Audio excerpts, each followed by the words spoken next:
ठीक है, तो देखिए है ना, हमारे पास प्रश्न है -5l m square -10l square m है ना।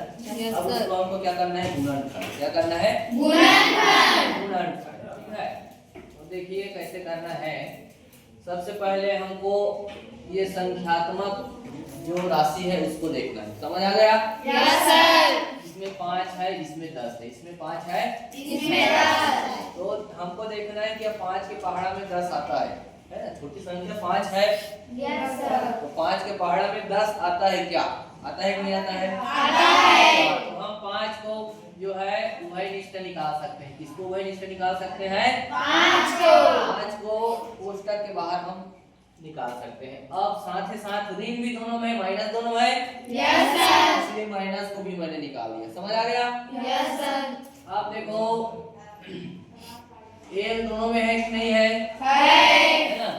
दोनों तरफ जो है एल है, तो एल को भी हम निकाल सकते हैं उभयनिष्ठ। एल को भी हम उभयनिष्ठ निकाल सकते हैं।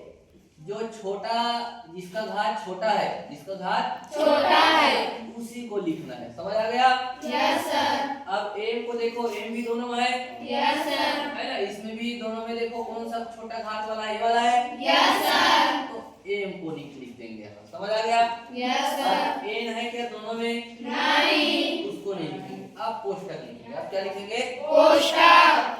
यहाँ जितना हम निकाल ले, अब यहाँ पे जितना बचा है उसको लिखते जाने बस, है ना। तो -5 तो निकल गया।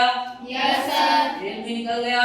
Yes sir. अब m स्क्वायर का मतलब क्या है? m इंटू m है। समझ आ गया? Yes sir. एक तो m तो निकल गया, क्या बचेगा? एक m निकल गया, क्या बचा? क्या बचा? m बस बचेगा, और -5 m भी पहले से निकल गया। समझ आ गया?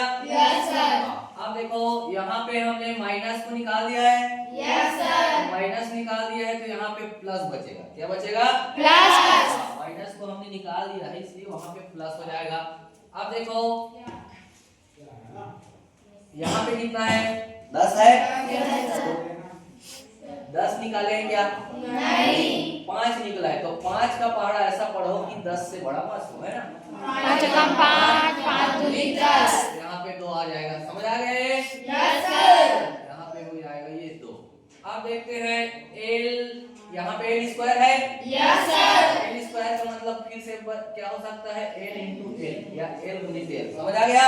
Yes sir. एक तो एल निकल गया, यहाँ पे क्या बचा? एक तो एल बचेगा। समझ आ गया? Yes sir. आप देखो एम भी निकल गया है, यस है सर। ना। तो एम रहेगा क्या यहाँ पे? नहीं। एम स्क्वायर रहता तब एक तो एम बचता। यहाँ एम है, एम निकल गया, है ना। और एन निकाले क्या? नहीं। नहीं निकाले हैं, तो एन भी बचेगा। समझ आ गया? Yes sir.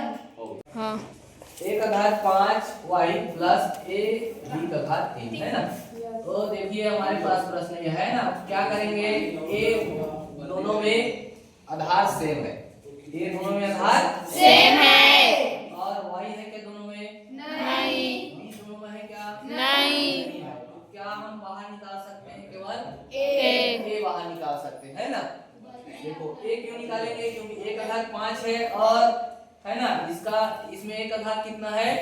1। कितना है? 1। छोटी घात वाला को ही हम बाहर निकाल सकते हैं।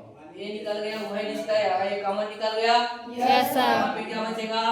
A का घात 4, 1 कम हो जाएगा, उसका घात 1 कम हो जाएगा। है। और क्या बचा यहाँ पे?